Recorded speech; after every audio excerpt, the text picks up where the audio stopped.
निर्मल सिंह रावत की जय, निर्मल सिंह रावत की जय, निर्मल सिंह रावत की जय, महामाई कालिका की जय, महामाई कालिका की जय, महामाई कालिका की जय, महामाई कालिका की जय।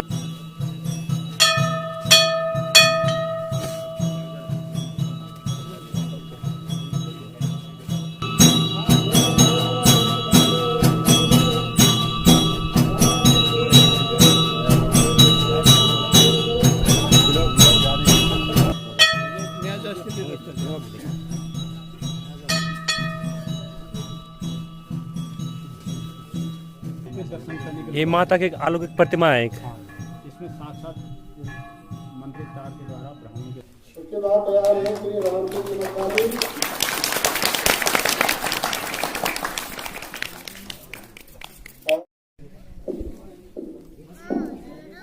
कालिका मंदिर समिति के अध्यक्ष श्री चंद्र सिंह रावत जी, उपाध्यक्ष श्री नंदन सिंह जी, कोषाध्यक्ष श्री विजय सिंह जी और सचिव श्री हया सिंह जी, श्री मनगर सिंह जी, उमेश सिंह जी और बसंत सिंह जी, रंजीत सिंह जी, पार्टी के हमारे मंडल के अध्यक्ष मनगर सिंह नेगी जी, महामंत्री श्री राजेंद्र सिंह जी, कैलाश सिंह जी और क्षेत्र पंचायत के सदस्य श्री भगत सिंह जी, युवा मोर्चे के अध्यक्ष प्रेम सिंह जी, सारे संगीत सिंह लग रहे हैं तो सभी सिंह और मेरे साथ जो यहाँ पर आए हैं उमेश त्रिपाठी जी मेरे साथी हैं पुराने, जितेंद्र रावत मोनी जी ये डीएवी कॉलेज संघ के अध्यक्ष भी रहे हैं और युवा कल्याण के हमारे उपाध्यक्ष रहे हैं और आप ही के इस क्षेत्र के रहने वाले हैं, परसोली के है ना, परसोली के रहने वाले हैं और यहाँ पर उपस्थित सभी मेरी माताओं बहनों प्यारे बच्चों और सभी सम्मानित यहाँ के स्थानीय नागरिकगण, आज आपके बीच आना हुआ और अचानक ही हुआ सब कुछ। बहुत दिन से इच्छा थी, मंदिर की फोटो मेरे पास आई थी जब आपका यहाँ पर प्रोग्राम हुआ था तो लाइव प्रोग्राम भी मुझे किसी ने दिखाया था और इच्छा थी कि यहाँ पर मैं जाऊँ। सुरेंद्र जीना जी जो हमारे विधायक रहे, बहुत ही होनहार थे, आप जानते हैं, बहुत ही विनम्र और मधुर स्वभाव के थे। उन्होंने डिमांड रखी थी, मुझे बताया कि जो सामने वाला जो मंदिर है वो भी, उसकी भी मेरी घोषणा में वो बना है और ये मंदिर का भी ये काफी बड़ा काम, अच्छा काम किया लोगों ने। और आज मैं यहाँ पर आया हूँ माँ कालिका का आशीर्वाद देने के लिए, आप सबका आशीर्वाद देने के लिए मैं आपका बहुत बहुत आभार प्रकट करता हूँ कि आप लोगों ने बहुत बढ़िया स्वागत यहाँ पर किया। ये गढ़वाल और अल्मोड़ा दोनों का संगम, मुझे बताया कि धार के इधर जो है गढ़वाल शुरू हो गया और इधर कुमाऊं शुरू हो गया, यानी जो सीढ़ियाँ हैं वो सीढ़ियों की एक तरफ गढ़वाल एक तरफ कुमाऊं मंडल है, अल्मोड़ा जिला है। तो बहुत सुंदर और खूबसूरत जगह पे आप लोग रह रहे हैं। सामने हिमालय, इतना देखिए आप कितनी बड़ी रेंज हिमालय की यहाँ से दिखाई दे रही है और ये वो हिमालय है जो न केवल देश को बल्कि दुनिया को स्वच्छ हवा, ताजी हवा और पर्यावरण के संतुलन का काम कर रहा है। और आप लोग रात दिन देख रहे हैं, कहा हम पढ़ते थे बचपन में, प्राइमरी में पढ़ते थे, इस पार हमारा भारत है, उस पार चीन जापान देश, मध्यस्थ खड़ा है दोनों के एशिया खंड का यह नगेश। तो ये नगेश सब इतना खूबसूरत सब दिखाई दे रहा है चारों तरफ। ऐसी खूबसूरत जगह पर आप सब लोग रह रहे हैं, ये हमारा सौभाग्य है कि हम उत्तराखंड वासी हैं। यहाँ पर मुझे राज्य में 4 साल मुख्यमंत्री के रूप में काम करने का मौका मिला, विधायक के रूप में पहले काम करने का मौका मिला, मंत्री के रूप में काम करने का मौका मिला और आज मैं घूम रहा हूँ, सब जगह देख रहा हूँ, क्योंकि सच्चाई जो है आवाज वैसे आ रही थी, जो यथार्थ है वो जब हम चलते हैं कहीं पर सड़क पर चलते हैं तो तब असलियत सामने आती है। और मैं कोशिश कर रहा हूँ, आप लोग देख रहे होंगे कि मैं लगातार अपना सीमांत क्षेत्र माना पास उधर तिब्बत लग गया और इधर भारत है, उधर बड़ा होती जो हमारे देश की आखिरी सीमा है, उधर उत्तरकाशी का जो लास्ट गांव है था, कभी गांव 62 में खाली कर दिया था चीन के युद्ध के समय। चारों तरफ मेरी कोशिश रहती है कि मैं लोगों के बीच में जाऊं, उनकी समस्याओं को समझूं और फ्यूचर में कभी ऐसी जरूरत पड़ी तो मैं योगदान कर सकूं और सरकार का ध्यान इधर आकर्षित कर सकूं। इस तरह की समस्याएं क्षेत्र में है।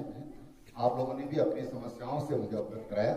निश्चित रूप से इन समस्याओं को मैं माननीय मुख्यमंत्री जी को अपनी अवश्य प्रेषित करूंगा, जरूर प्रेषित करूंगा। माननीय त्रिवेंद्र सिंह रावत जी की जय। माननीय त्रिवेंद्र सिंह रावत जी की जय। लेकिन मैं कई बार देखता हूं, मैं कई चीजें सरकार की तमाम योजनाएं हम उनका जो लाभ लेना चाहिए वो लाभ हम नहीं ले पाते। कई बार अज्ञानता के कारण, जानकारी नहीं होने के कारण, कई बार जागरूकता नहीं होने के कारण और कई बार जो सहयोग मिलना चाहिए, सरकार का जो सहयोग मिलना चाहिए, यानी जो सरकारी कर्मचारी अधिकारी हैं उनका जो सहयोग मिलना चाहिए, उनका सहयोग नहीं मिलने के कारण और कई योजनाएं ऐसी होती कि उनका पैसा वैसे ही चला जाता। आप लोग अखबार में पढ़ते होंगे, समाचारों में सुनते होंगे कि साहब इतना बजट लैक्स है, इतना बजट खर्च ही नहीं हो पाया। तो उसमें बहुत बड़ा कारण ये होता है और बहुत सारी बातें विवाद के कारण होती है। आपस में विवाद हो जाता है, एक कहते हैं ऐसा करना है, दूसरा कहता है ऐसा करना है और वो काम अटक जाता है। कई चीजें ऐसे कि जो लोग कोर्ट में चले जाते हैं, कोर्ट की वजह से भी दिक्कतें आती हैं और सड़कों में तो जो विशेष दिक्कत आ रही है वो एनजीटी की वजह से आती है, क्योंकि हमारे यहाँ लगभग 71% से ज्यादा एरिया ये फॉरेस्ट एरिया जो वन भूमि का क्षेत्र है, जो गांव की नबद भूमि है, उसके अलावा लगभग सारी भूमि ये वन भूमि है। उसके कारण ये तमाम दिक्कतें आती हैं और हम लोग चिल्लाते रहते हैं कि भाई नहीं हो रहा है, नहीं हो रहा है, लेकिन उसके जो प्रॉपर तरीका है उसको नहीं अपनाने के कारण मैंने जानकारी के अभाव में कई बार चीजें लटकी रहती हैं और कई बार हम अपनी बात आगे नहीं कह पाते। लेकिन मैं आप सब लोगों से कहना चाहूंगा, कोई भी बात, जैसे यहाँ पर आपने बेहिचक अपनी बातें यहाँ पर कही हैं, आपके विधायक हैं, आपके जिला पंचायत के लोग हैं, अधिकारी हैं, उनके सामने बात बेहिचक कहिए, संकोच मत करिए, अपनी बात बेहिचक कहनी चाहिए कि भाई ये दिक्कतें, इस दिक्कतों का समाधान करिए। अभी मैं आ रहा था कि वो कैसा आपने वो सड़क करी थी लेकिन वो 1.5 किलोमीटर रह गया, कल की बात है। तो क्यों रह गई? क्योंकि फॉरेस्ट एरिया 1.5 किलोमीटर, केवल 1.5 किलोमीटर का, और कहते तो हमको पौड़ी जाना होगा जिला मुख्यालय पे, हमारे 2 घंटे की बचत हो जाएगी, 1.5 किलोमीटर सड़क और कट जाएगी, केवल 1.5 किलोमीटर करके। कितना खर्चा होता है 1.5 किलोमीटर बनने में? कुछ खर्चा नहीं होता, सरकार की कोई बड़ी चीज नहीं होती, लेकिन छोटी छोटी चीज की वजह से ये काम हमारे कई बार अटक जाते हैं। उसके कारण हमको बहुत बड़ा समय का भी बर्बादी होती है और समय की बर्बादी के साथ साथ जो तेल खर्च होता है, जो डीजल खर्च होता है, हम विदेशों से लेते हैं तेल। हमारे देश में तो तेल इतना होता नहीं है, तो बाहर से हम खरीदते तो हमारी मुद्रा बाहर जा रही है, तो उसकी वजह से ये दिक्कतें होती हैं। तो मैं आपसे कहना चाहूंगा अपनी बात, महिलाओं से मैं कहना चाहूंगा कि महिलाओं के लिए हमने एक योजना चलाई है कि महिलाएं अगर कुछ काम करना चाहती हैं तो उसके लिए 5 लाख रुपए तक का ऋण समूह को ये बिना ब्याज के दे रहे हैं। देश में पहली सरकार। स्वास्थ्य के लिए हमने अटल आयुष्मान उत्तराखंड योजना चलाई जिसने सभी को कवर किया है, सबको, गरीब है, अमीर है, कोई भी है। और देश के 28,000 अस्पताल हैं। कितने अस्पताल हैं?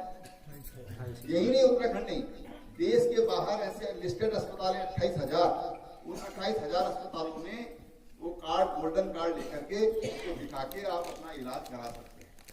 28,000। पहले इसमें केवल हमारे 172 अस्पताल थे उत्तराखंड के, फिर हमने इसको धीरे धीरे कोशिश करके 22,000 हुए और अब 5,000 अस्पताल और इसमें रजिस्टर हो गए हैं 28,000 अस्पताल देश कहते हैं कि जहां पर आप उस कार्ड को ले जाकर बगैर पैसे के भी कहीं पर भर्ती होना पड़ा तो अपना इलाज आप वहां पर करा सकते हैं। अब ये इतनी बड़ी सुविधा है, शायद देश का ये पहला राज्य है जहां पर इस तरह की व्यवस्था की गई। अपने किसानों के लिए हमने 3 लाख रुपए तक का इंटरेस्ट फ्री लोन की व्यवस्था करी। कहीं देश में ऐसी व्यवस्था नहीं है, लेकिन हम लोग कई बार जानकारी का अभाव में और कई बार हम लोग जानते नहीं कि कैसे इस पैसे का उपयोग करें, तो उसके कारण कई बार हम लोग रह जाते हैं। तो मैं आपसे कहना चाहूंगा कि आप इन चीजों को थोड़ा सा समझें।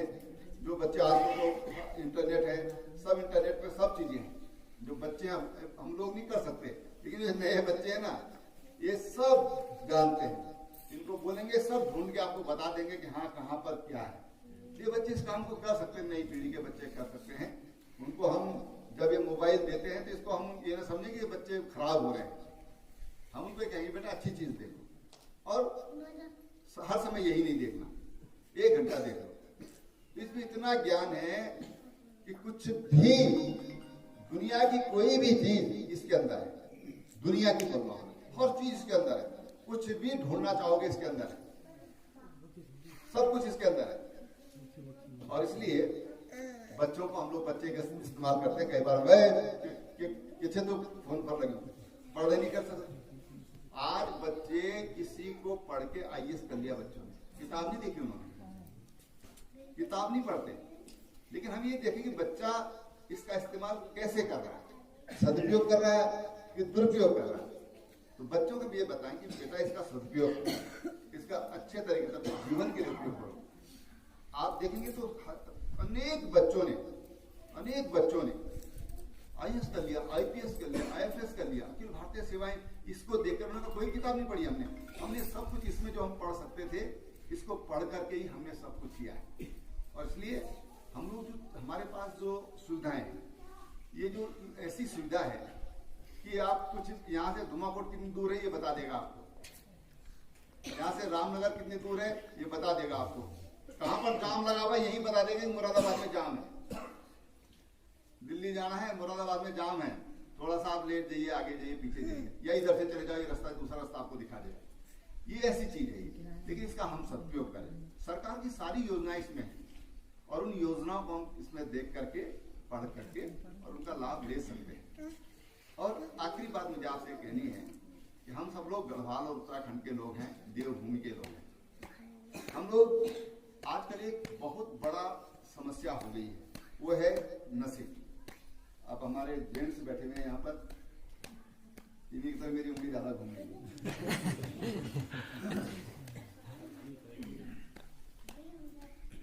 इसका समाधान 2 है। एक तो बेटियां हमारे अपने पैरों पर खड़ी हैं,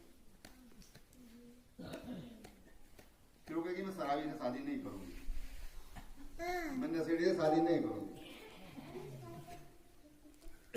फिर उस पर अत्याचार नहीं होगा। हम क्या है, मैं देखो परिवार की तरह बात करूं, भाषण नेता की तरह भाषण नहीं कर रहा, ध्यान रखा, इसको अखबार वाले कोई बैठे हो तो इसको संभाल के लिखना। क्या है दिक्कत, क्या है कि दिन भर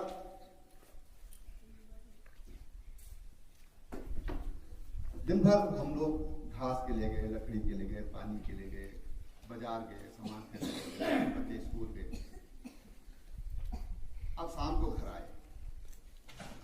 और शाम को जब हम घर में अपने बच्चों के बारे में बातचीत कर सकते हैं, अपने परिवार के बारे में बातचीत कर सकते हैं, उस समय पिताजी 2 घंटे हो गए।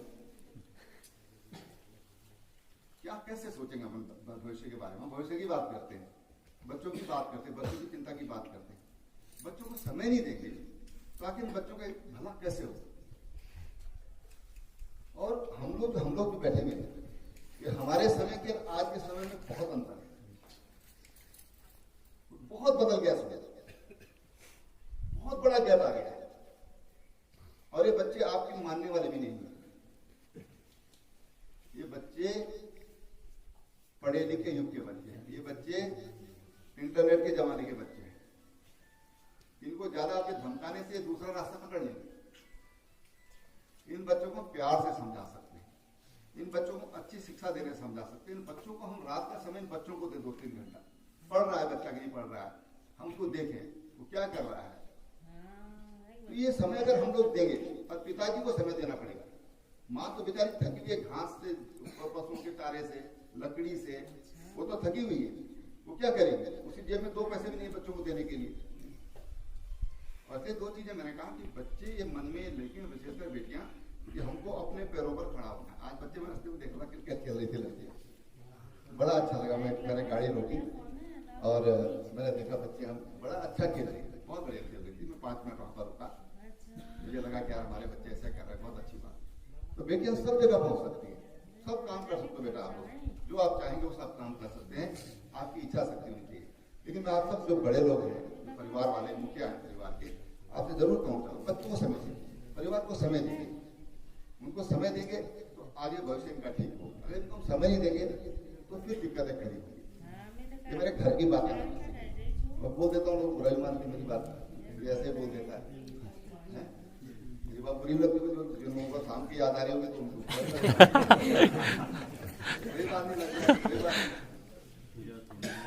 है ना। लेकिन भाई बात देखिए, हमको अपने आगे के लिए ठीक करना, तो अपने आप को ठीक करना पड़ेगा। तब हम पर उपदेश को सर बहुत दे रहे। तो गांधी जी के पास कोई अपने बच्चों को लेकर गया, माँ लेकर अपने बच्चों को गई, कहा कि बेटा मेरा बहुत गुड़ खाता है, और इतना गुड़ खाता है, मैं चाहता हूँ कि डॉक्टर कहते कि गुड़ ज्यादा खाता है, इसको गुड़ इतना नहीं खाना चाहिए। तो गांधी जी ने कहा कि अच्छा ऐसा करना तो 1 हफ्ते बाद मेरे पास आना। अब 1 हफ्ते बाद गांधी जी ने उस बच्चे के लिए कहा कि बेटा गुड़ नहीं खाना, इतना खाना है बस। तो बच्चे ने कहा ठीक है। तो माँ बोली कि 1 हफ्ते पहले मैं आई थी, उस दिन आपने कहा कि 1 हफ्ते बाद आना, आज भी आपने क्या कहा कि बेटा गुड़ नहीं खाना। तो उसी दिन बोल देती है बात, तो आपने इतना दूर से फिर 1 हफ्ते बाद फिर दौड़ाया, क्या बात है? बोले मैं बहुत खाता था, मैं उसमें बहुत गुड़ खाता था, तो मेरी बात का इसका असर नहीं होता। अगर मैं उस दिन इसको बात कहता तो मेरी बात का इसका असर नहीं होता।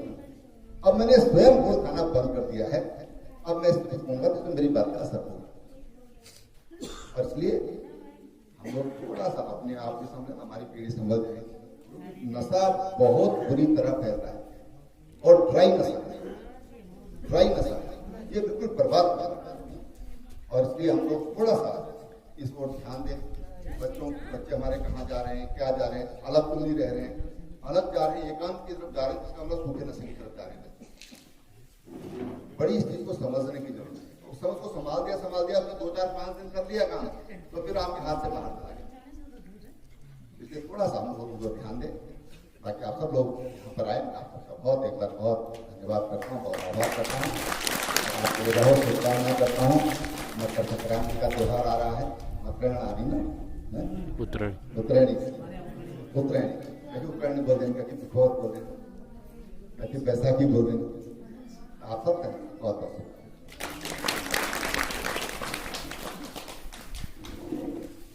धन्यवाद। माननीय पूर्व मुख्यमंत्री जी, आपके द्वारा जो यहाँ पे हम सभी को ज्ञान दिया गया, मार्गदर्शन किया गया, उसके लिए हम सभी आप लोगों के आभारी हैं। और अंत में मैं माननीय आपके हमारे समिति के अध्यक्ष श्री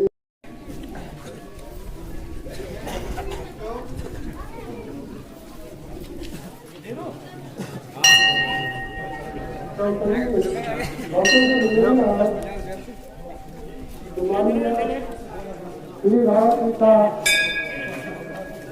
मंदिर परिसर में जाकर जाना और एकता दिल का स्वागत किया जाए। सभी के मंदिर बनना की सभी लोगों को एकता जारी करते हैं।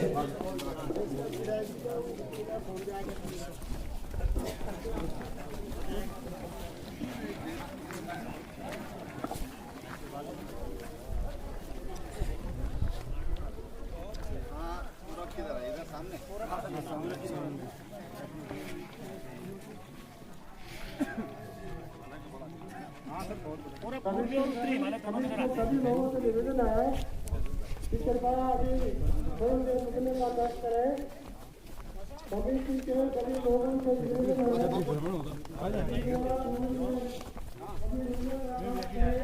है। बता 2 घंटे लगते हैं।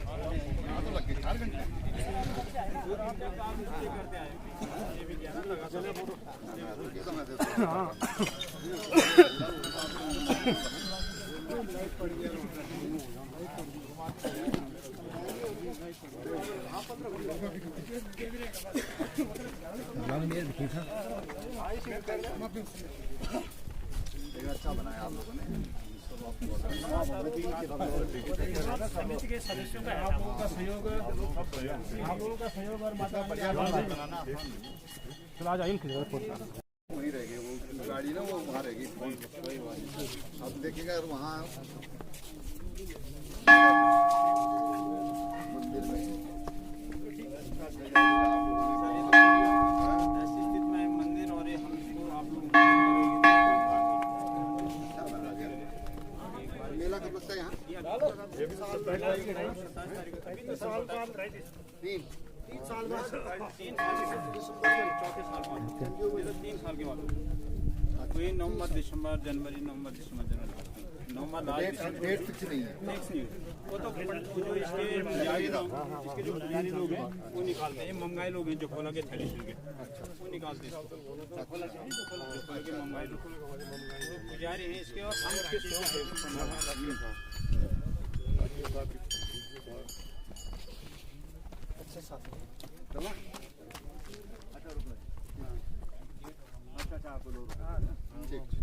सब्जी मार्केट मीटिंग है, मीटिंग है देखिए हमारे। चलो अच्छा किया, बढ़िया बना दिया। चालीस आ गया। अगर राउत ना 44 दो कमरे भी राउतों के यहाँ पर नहीं इनके 12-13 गाँव हैं, 15 गाँव हैं बडियारी रावत जो। बाकी इधर सब कोई नेगी कोई नेगी हो गई। ये कि मुझसे वो सब बोली की संधि से पहले का है ये।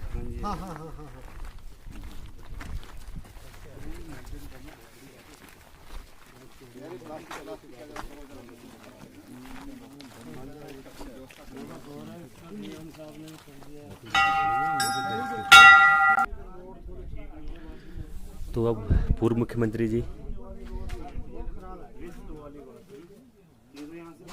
जा रहे हैं यहाँ से दर्शन करके।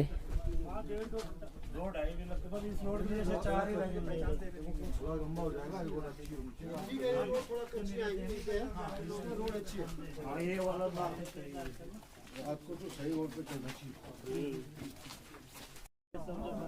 जो गिर गया तो गिर गया, वो उठाई नहीं। मतलब घूमना इतना तेज था ऐसे पहाड़ी में दोनों तरफ से वही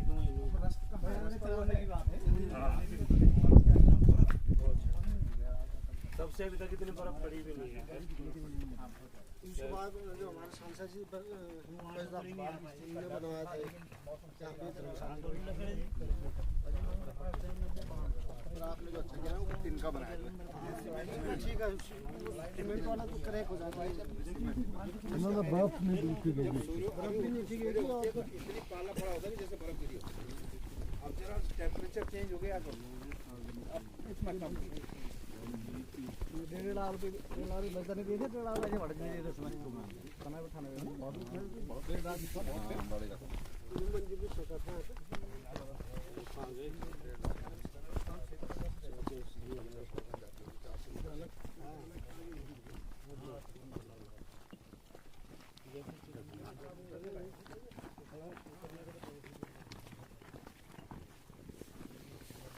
आपके कार्यकाल में तो हमारे यहाँ कालिंका से नीचे वापस जाने वाले हैं। ठीक है, हो गया फिर अब लगे रहो। आशीर्वाद होगा सब, देवी का आशीर्वाद, भगवती का आशीर्वाद। अच्छा अच्छा अच्छा आ जाओ भाई। चलो अच्छा अच्छा अच्छा अब ये जाने लगे, भी बैठ गए यहाँ से गाड़ी में। तो देखो अभी शाम के बज चुके हैं 5:30 और हम मंदिर से आ गए हैं। तो अभी तो आपने देखा हमारे पूर्व मुख्यमंत्री श्री त्रिवेंद्र सिंह रावत जी हमारे मंदिर में आए थे, कालिंका मंदिर में। तो अभी मेरे साथ है धीरू भाई, हम स्कूल फ्रेंड है, तो कुछ बोलना चाहते हैं और दूसरी बार हमारे मेरे ब्लॉग में आए हैं। तो भाई लोगों, भाई का चैनल है नरेंद्र नेगी पहाड़ी, और भाई को सपोर्ट करो और भाई की वीडियो देखो। भाई ने सारे पहाड़ी ब्लॉग बना रखे हैं, और कमेंट करो, लाइक करो, कैसे लगते हैं आपको वीडियो भाई की। तो ज़्यादा ना कहते हुए समय का बचत करते हुए चलते हैं हम। बाय। और भाई अपना काम खोल रखा है नोएडा में, इलेक्ट्रिशियन का काम भाई करते इसी हैं। का काम है, तो कुछ भी काम की जरूरत हो तो बताना, कॉल करना। ओके, तो गाड़ी आ गई। तो दोस्तों थैंक्स फॉर वॉचिंग।